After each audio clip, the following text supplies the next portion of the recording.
organizations like operate in silos. It's nature of the beast. If you have a large company, you're going to have different people doing different roles, and they're going to have certain responsibilities. That's one silo. And then they're going to work with somebody else in a different silo. So breaking down those silos has always been challenging because everybody has their own remit, everybody has their own goals and objectives, everybody has their own strengths and weaknesses depending on what the role is that they're supposed to do. But if you're talking about selling a solution, like that's why organizations exist. They exist because they create the software and they want to sell it to another business.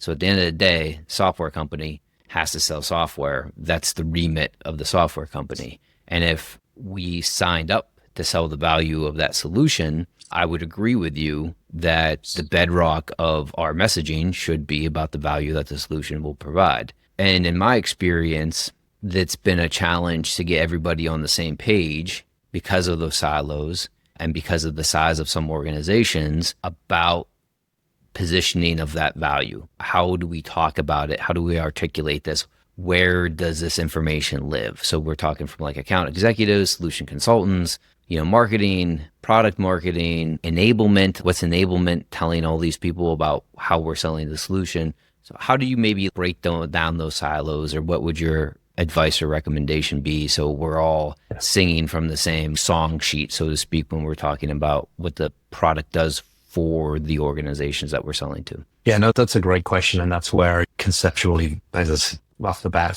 value selling is a fairly self-explanatory concept. And I don't think anyone would say, no, we shouldn't do that. But how do you actually make it happen? That's where it gets really complex. I think the first thing I'd mention is executive sponsorship. Your CRO, maybe even your CEO needs to drive this and say, we are going to sell the value of our solution, because ultimately the CRO and CEO, everybody rolls up to one of those roles. So it has to be a top-down expectation that's set. I think reporting structure can play into that, and that's going to vary based on how the organization is currently organized. As a value leader, I've reported into customer success, into pre-sales, and then through pre-sales into sales, and now into marketing. So it kind of depends on where your company's at and what their level of value maturity is.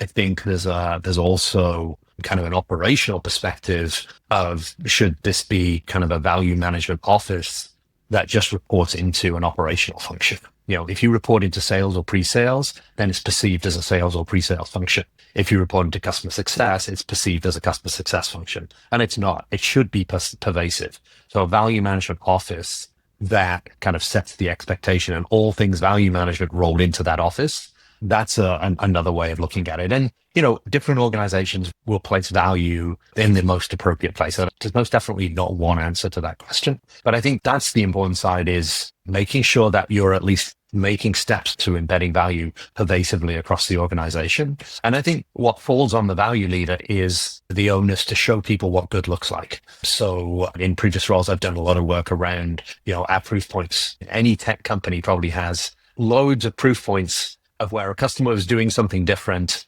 they hated it, they used us, and it was all unicorns and rainbows, right? That's your standard tech proof point, right? But, how do you measure that? If I'm a prospect reading this, I'm like, okay, I have no way of understanding whether what you just said will help me. Whereas if you're saying we help them shrink the footprint of their infrastructure by 36%, resulting in an X million dollar saving, and they're able to accelerate deployment by 4X, okay, that's something that I can kind of relate to and say, okay, well, now I see what they accomplished. You're already telling me how they accomplished it. So now as a prospect doing my research, I can kind of map that into my world and say, oh, okay, yeah, that definitely sounds like something that's useful. So making sure that you're wrapping that discipline around existing processes so that the organization itself can then say, oh, okay, now I see these proof points are so much more effective. So that's how we're going to do it. And we'll always ask about these business outcomes, but the value team has kind of helped influence that. As you engage on sales opportunities, I do think any value leader, any value consultant has to acknowledge that we have to earn the right to be part of a salesperson's toolkit, if you like, right? Salespeople have a lot on their shoulders, right? Their livelihoods, their income, and the future of the business is on their shoulders, right? They're not just going to bring in some new resource just because somebody told them to, right? So as a value engineer, as a value leader, I have to earn the right with the field to show them, hey, this is what I can help you with. I'm not going to try and tell you how to sell. I might be, but I'm not going to make it obvious that I'm trying to tell you how to sell. That, this is how I'm going to help you be more effective, right? And there's industry metrics around organizations with effective value selling skills sell X% more quickly, win Y% more of deals, and discount Z% less, right? There's positive sales outcomes that are out there, but you've got to kind of go through that and earn that right with a couple of people. And then once you get a win, shout it from the hilltops. Get on the all hands call, get on the, record it into your enablement system of choice, walking through how this great opportunity landed with a material impact by the value organization. Because then other salespeople will see that and say, oh, I want some of that. Now I get it. Let me start bringing them in. So you've definitely got to earn the right. And I think from a case study proof point perspective, that's not just within marketing. I think also within customer success.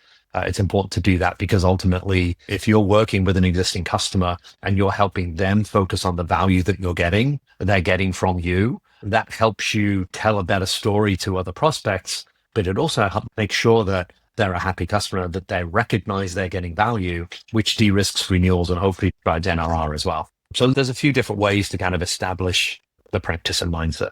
If you enjoyed that clip, the full episode is available here. Go on, press it.